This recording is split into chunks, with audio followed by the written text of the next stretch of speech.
स्वागत है आप सभी का आपके ऑनलाइन प्लेटफॉर्म एसएस क्लासेस में। डीएलएड एग्ज़ाम होने के बाद आप सभी लोग एकदम रेस्ट कर रहे होंगे, इसलिए क्योंकि अब आप लोगों को इंतज़ार होगा कि रिज़ल्ट जब आ जाएगा तब आप नेक्स्ट सेमेस्टर के लिए आप प्रिपरेशन शुरू करेंगे। ये लगभग सभी के साथ है। कोई नेक्स्ट सेमेस्टर यानी सेकंड सेमेस्टर और फोर्थ सेमेस्टर की तैयारी इस टाइम नहीं कर रहा होगा, लेकिन उससे अहम एक सूचना ये है कि अभी आपकी एक नोटिस यानी नोटिफिकेशन आपको मिला होगा पहले ही कि जो यूपी टेट होता है, बिना इसके आप लोग शिक्षक भर्ती में नहीं अपेयर हो सकते हैं। ये काफ़ी टाइम बाद 2021 के बाद 2025 में होने जा रहा है, जिसकी ऑफिशियल नोटिस आपको मिली होगी कि 29 जनवरी और 30 जनवरी को एग्ज़ाम कंडक्ट कराने के लिए बोर्ड ने कहा था। हुआ क्या है, इसलिए नहीं, जब तक अब एग्ज़ाम 29 जनवरी और 30 जनवरी को कराने के लिए बोला था, बट अभी तो नहीं लग रहा है कि ये 29 और 30 जनवरी को होगा, क्योंकि जो शिक्षा चयन आयोग है और शिक्षा चयन आयोग का जो अध्यक्ष है वो कोई निर्धारित नहीं है। कार्यवाहक अध्यक्ष हैं, वो प्रॉपर काम इस पर नहीं कर रहे हैं, अदरवाइज कर रहे होते तो नवंबर चल रहा है तो और दिसंबर और जनवरी, तो ये कम से कम 3 से 4 महीने तो प्रिपेयर होने के लिए मिलेगा ही मिलेगा। तो ये मान के चलिए कि जनवरी में जो है आपकी ये परीक्षा नहीं होगी, लेकिन ये आप मान के चलिए कि अगर उम्मीद है, अगर जनवरी में नहीं होती है तो फिर पंचायत चुनाव के बाद जाएगी, लेकिन नोटिफिकेशन आपको उम्मीद है कि दिसंबर में मिल जाएगा। नोटिफिकेशन आपको दिसंबर में मिल जाएगा तो प्रिपरेशन करने के लिए लगभग आप मानिए कि 6 मंथ के आसपास आपको समय मिल सकता है। ठीक है, अब इसमें कुछ चीज़ें ये हैं कि जैसे अगर बात करें कि इनमें कौन से लोग फॉर्म डाल सकते हैं, ठीक है, तो ये तो हो गया आपका यूपी टेट। बिना इसके आप क्या कर सकते हैं, पहली चीज़ तो ये आप सेट कर लीजिए माइंड में कि बिना यूपी टेट के तो आप क्या है, आप टीचर तो बन नहीं सकते।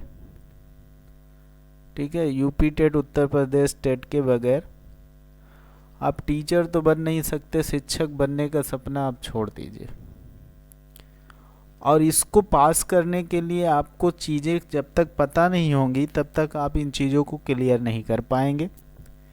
तो इनको पास करने की हम एक स्टेप बाय स्टेप चीज़ें बताते हैं कि क्या कैसे होता है इसमें, उन चीज़ों को आप ध्यान दीजिएगा। ठीक है, तो पहली चीज़ ये है कि इसमें कौन कौन से लोग फॉर्म डाल सकते हैं। योग्यता पहले बात कर लेते हैं। योग्यता क्या होनी चाहिए, आपके पास स्नातक होना चाहिए। ठीक है, स्नातक होना चाहिए। स्नातक के साथ साथ आपके पास क्या होना चाहिए, डीएलएड होना चाहिए या फिर बीएलएड होना चाहिए, बीएलएड होना चाहिए, या फिर आपको क्या होना चाहिए, आपके पास बीएड होना चाहिए। ठीक है, स्नातक के साथ डीएलएड, बीएलएड या बीएड होना चाहिए, या और स्नातक के समकक्ष या कुछ होना है। अगर स्नातक नहीं तो जो इक्विवेलेंट स्नातक के हो रहा हो उसके साथ ये चीज़ें आपके पास होनी चाहिए।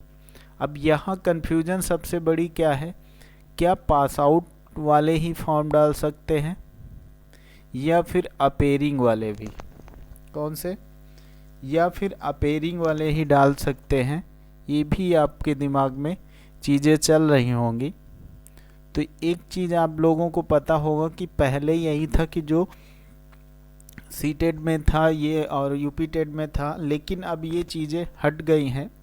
अब आपको क्या करना है, इसमें कौन कौन से लोग फॉर्म डाल सकते हैं, वो चाहे पास आउट हैं या फिर अपेयरिंग है। यानी एक बात ये है, यानी एक बात ये दिमाग में सेट कर लीजिए कि आप एडमिशन ले चुके हैं। अगर आपका एडमिशन हो चुका है, ठीक है, एडमिशन हो चुका है, तब आप क्या कर रहे हैं कि आप इसके लिए एलिजिबल हो जाते हैं। जैसे ही आपका एडमिशन इनरोल्ड हो जाता है तो आप यूपी टेट, ठीक है, यूपी टेट या फिर सी टेट, किसी भी टेट के लिए आप क्या होते हैं, एलिजिबल हो जाते हैं, आप फॉर्म डाल सकते हैं। आप डीएलएड के किसी भी सेमेस्टर में हैं, ठीक है, किसी भी सेमेस्टर में है, चाहे वो फर्स्ट में हो या सेकंड में हो या थर्ड में हो या फोर्थ में हो, किसी भी सेमेस्टर में हो, ये चीज़ें आपको क्या है, आप इसमें फॉर्म डाल सकते हैं। तो ये क्लियर हो गया। लेकिन ये होता है कि अगर आपके पास ये किसी भी सेमेस्टर की जो भी मार्कशीट होगी, इसको अटेस्ट करा के आपको ले जाना होता है एग्ज़ाम हॉल में, क्योंकि 2021 वाले एग्ज़ाम में यही चीज़ें थी। अब आगे की गाइडलाइन जो चीज़ें होंगी उसमें जो बदलाव होगा वो देखा जाएगा, उसको आपको डिटेल में जानकारी दी जाएगी। तो अब ये आपकी योग्यता होगा। परीक्षा पैटर्न की अगर बात करें, ठीक है, तो परीक्षा पैटर्न जो आपका होगा वो सभी को लगभग पता ही होगा कि क्या होता है परीक्षा पैटर्न, क्योंकि इसमें 2 पेपर होते हैं, मतलब प्राइमरी लेवल और अपर प्राइमरी लेवल। तो प्राइमरी लेवल में जो बैठेगा वो अपर प्राइमरी में भी बैठ सकता है, ऐसा नहीं कि जो प्राइमरी में बैठेगा अपर प्राइमरी में नहीं बैठ सकता है। बशर्ते ये होना चाहिए कि फिलअप करने के लिए जो क्राइटेरिया है उनको कंप्लीट कर रहा हो। अब हम बात करें कि इसकी, हम अगर बात कर लें कि इसका सिलेबस क्या रहेगा, ठीक है, सिलेबस में इसमें क्या होता है, इसमें आपको 5 सब्जेक्ट पढ़नी होती है, 5 सब्जेक्ट पढ़नी होती हैं, और पांचों सब्जेक्ट से आपको पर सब्जेक्ट से 30 नंबर का क्वेश्चन आता है। 30 क्वेश्चन होगा और 30 नंबर होगा। निगेटिव मार्किंग आपकी नहीं होगी इसमें, ठीक है, नो निगेटिव मार्किंग। समय जो होगा आपका 2.5 घंटे का आपको समय मिलता है, ठीक, 2.5 घंटे का आपको समय मिलता है। तो ये हो गई। अब हम सिलेबस को डिटेल में आपको दिखाते हैं, बात करते हैं। तो ये आपका सिलेबस है, UP TET paper 1 exam pattern. पहली चीज़ तो आप देखिए कि नंबर आप क्वेश्चन जो है वो 150 क्वेश्चन होगा आपका, ठीक है, नंबर आप क्वेश्चन जो है वो 150 होगा, और मार्क्स भी आपके क्या होंगे, वो पर नंबर यानी पर क्वेश्चन जो होगा वो आपका 1 नंबर का ही होगा। तो यानी 150 क्वेश्चन होंगे और 150 नंबर होंगे। समय आपका क्या होगा, 2.5 घंटे का आपका समय होगा। निगेटिव मार्किंग नहीं है, तो ये एक प्लस पॉइंट है कि निगेटिव मार्किंग नहीं है। लास्ट में आप लोग जो करते हैं कि तुक्का मारना शुरू करते हैं, तो यहाँ आपके लिए थोड़ा अच्छा हो जाएगा। तो प्राइमरी लेवल मतलब जो है 1 से 5 तक की टीचर बनने के लिए क्या क्या पढ़ना है। तो पहली चीज़ आप ये देखिए कि child development and pedagogy. Child development and pedagogy जो है ये भी आपको 30 नंबर का आपका आएगा, 30 क्वेश्चन आएंगे, 30 नंबर का आपको मिलेगा ये, ठीक है, 30 नंबर का आपका मिलेगा, यानी क्वेश्चन आपके 30 होंगे, मार्क्स आपके 30 होंगे। चाइल्ड डेवलपमेंट जिसे बाल विकास कहते हैं आप लोग, ठीक है, ये मिलेगा आपको, यानी बाल विकास जो कहते हैं आप लोग। लैंग्वेज वन में आपको सेलेक्ट नहीं, यानी सेलेक्ट करना ही मान लीजिए हिंदी ही होती है। लैंग्वेज 1 में आपकी हिंदी हो जाएगी। हिंदी का आपको मिलेगा क्या, 30 क्वेश्चन, 30 नंबर होंगे उसके।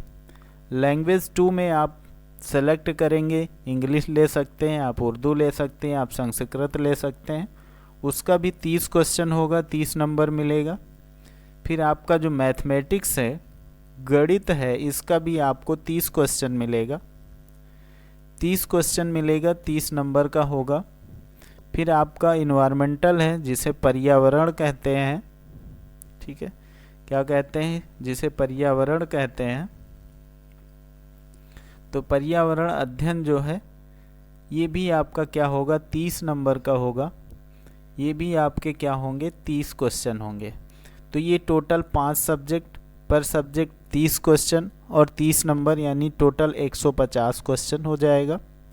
अब 150 तो आप लोगों ने देख लिया पेपर नंबर 2 में। पेपर नंबर 2 में क्या है, 3 चीज़ें आपकी क्या है, बराबर होती हैं, वही होती हैं। फिर आपको 2 चीज़ें आपकी डिफरेंट होंगी, उनको हम देख लेते हैं। सब कुछ बाकी सेम रहेगा, एग्ज़ाम पैटर्न वही रहेगा, 30 क्वेश्चन पर सब्जेक्ट आएगा, 150 क्वेश्चन होगा, 150 अंक होगा, 2.5 घंटे का समय मिलेगा, माइनस मार्किंग आपकी नहीं होगी। चाइल्ड डेवलपमेंट आपका 30 नंबर का होगा, 30 क्वेश्चन आएंगे।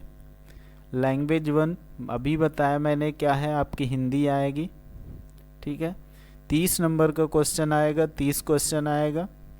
फिर लैंग्वेज 2 आप चूज कर सकते हैं, इंग्लिश लेंगे, उर्दू लेंगे या संस्कृत लेंगे, 30 क्वेश्चन आएंगे, 30 नंबर का आएगा। अब जो 4th नंबर और 5th नंबर है उसको हम देख लेते हैं। अब 4th नंबर में देखिए मैथमेटिक्स दिया गया है एंड साइंस दिया गया है। तो जो लोग स्नातक यानी पीजी,